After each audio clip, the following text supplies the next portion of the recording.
Dari hasil keterangan maupun CCTV, betul TKP berada di klinik Arya Hasa, Kabupaten Gersik. Salah satu inisial dokter MF diduga melakukan perbuatan pelecehan seksual terhadap pasiennya.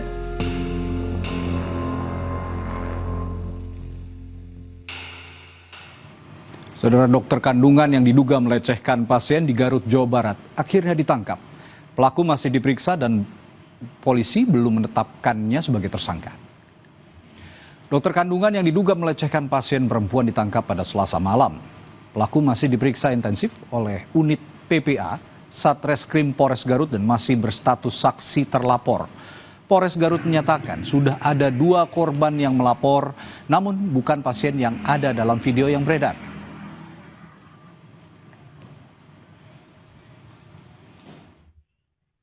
Kita sudah mengamankan diduga pelaku, dan saat ini untuk pelaku kita di dalam ruangan khusus dilakukan pemeriksaan intensif. Kalau korban saat ini korban yang sudah kita dapatkan atau ada dua korban. Ada kemungkinan sudah melapor nambah? Ya, itu masih dalam pendalaman kami. Kita juga dalam video viral tersebut juga kita masih cari siapa yang di korban yang dalam video tersebut. Polres Garut membuka posko pengaduan untuk melayani aduan masyarakat perihal pelecehan seksual oleh dokter kandungan. Polisi menjamin kerahasiaan pelapor.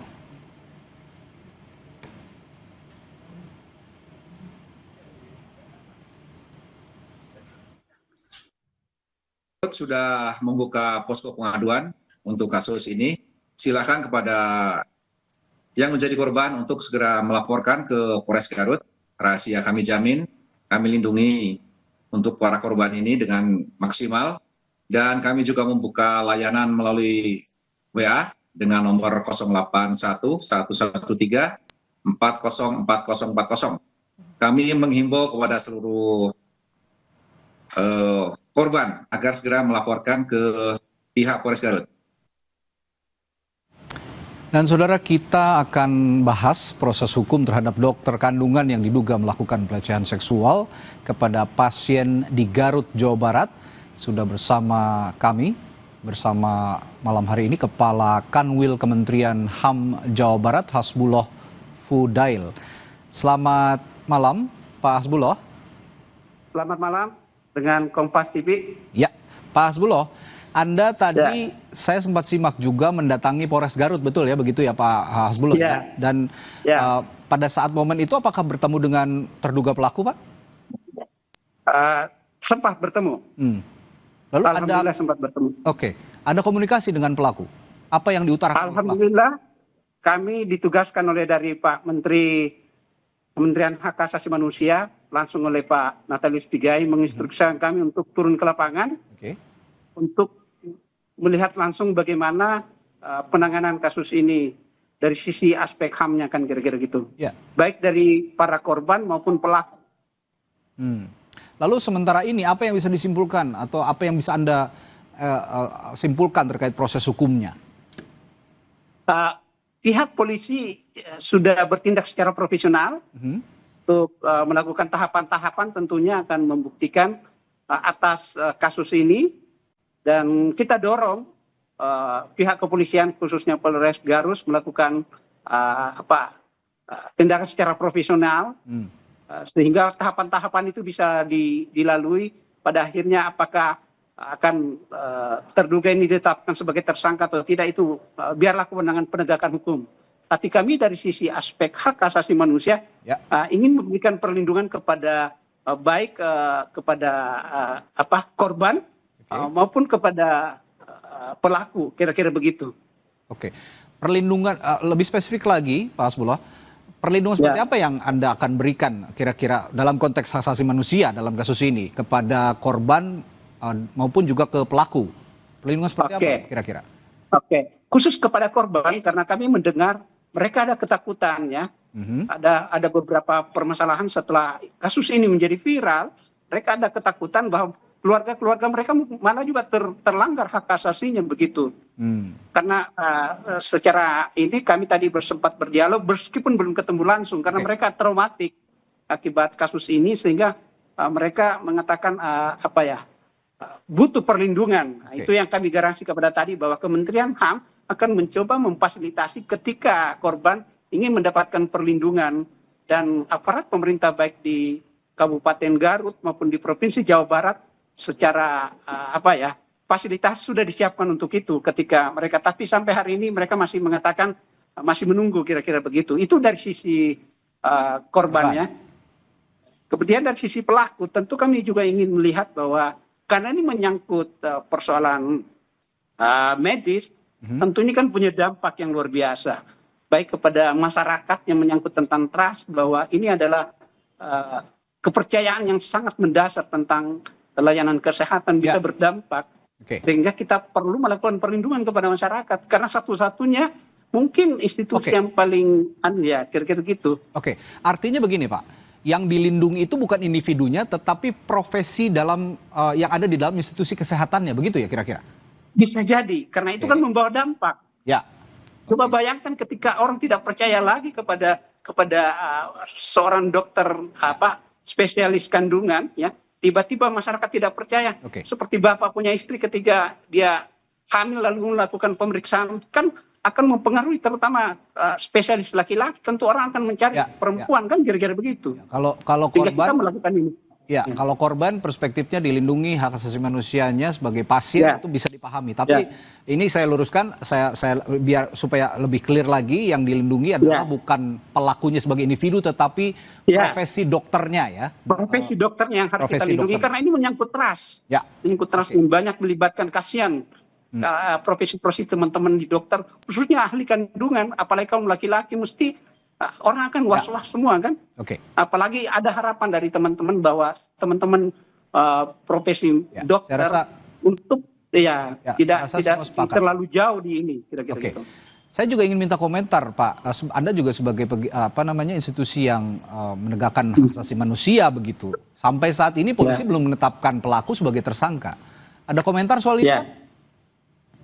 Polisi sudah melakukan tugas yang profesional menurut saya. Karena ada langkah-langkah yang dia akan tetapkan. Karena dia juga harus menghitung tadi dampak yang dilakukan terhadap penetapan itu kan tidak bisa sekonyong-konyong. Karena ini seorang spesialis kandungan yang memang tugasnya sehari-hari memeriksa itu kan. Ketika hanya sekedar menetapkan tanpa prosedur yang jelas, akuntabel, itu kan juga bahaya bagi aparat kepolisian. Kira-kira gitu. Tapi menurut informasi dalam waktu dekat akan ada keputusan karena aparat kepolisian juga kita dorong untuk bisa profesional membuka tabir ini agar persoalan-persoalan ini tidak berulang di masa depan kira-kira gitu.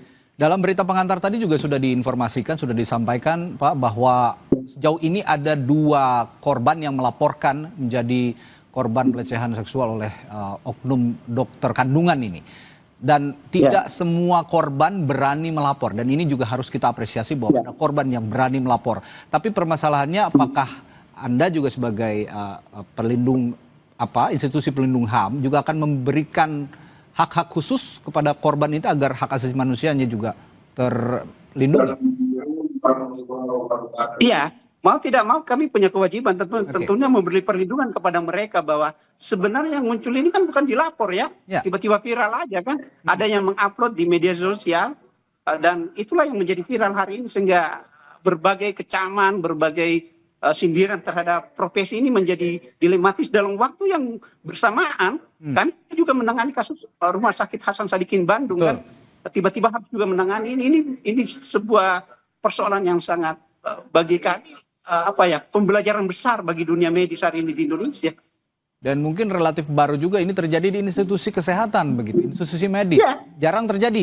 Dan ini karena institusi medis dengan pasiennya kan relatif punya punya hubungan yang cukup dekat begitu, cukup punya intensi komunikasi yang intensif begitu. Ini yang harus sama-sama kita juga jaga begitu Pak, kira-kira dalam konteks hak asasi manusia.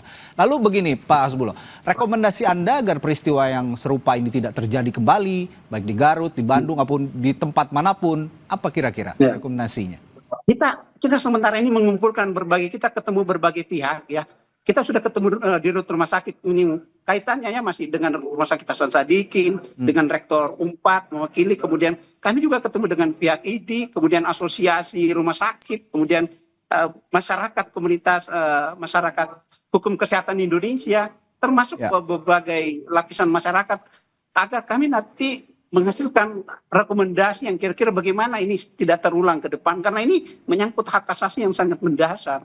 Kira-kira gitu. Ada juga pandangan begini Pak Hasbullah, bahwa ada seorang dokter yang bertugas begitu ya, ketika dia diawasi oleh rumah sakit maupun lembaga yang lebih tinggi lagi, entah itu dinas kesehatan ataupun kementerian kesehatan misalnya, ini dianggap terlalu mengawasi gerak-gerik sang dokter. Tapi di sisi lain juga jika tidak diawasi khawatir terjadi seperti ini. Dalam konteks HAM, perspektif apa yang Anda bisa utarakan soal ini? Ya, dari beberapa wawancara kami, ada semacam keresahan juga di kalangan profesi ini.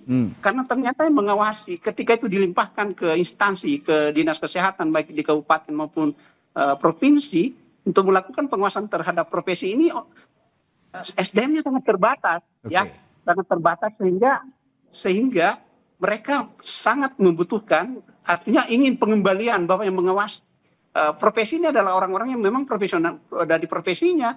Karena kami dapat tadi masukan dari beberapa dinas terkait bahwa ternyata yang melakukan pengawasan terhadap dokter itu bukan dokter gitu loh. Jadi dia tidak mengatur secara substantif pekerjaan itu.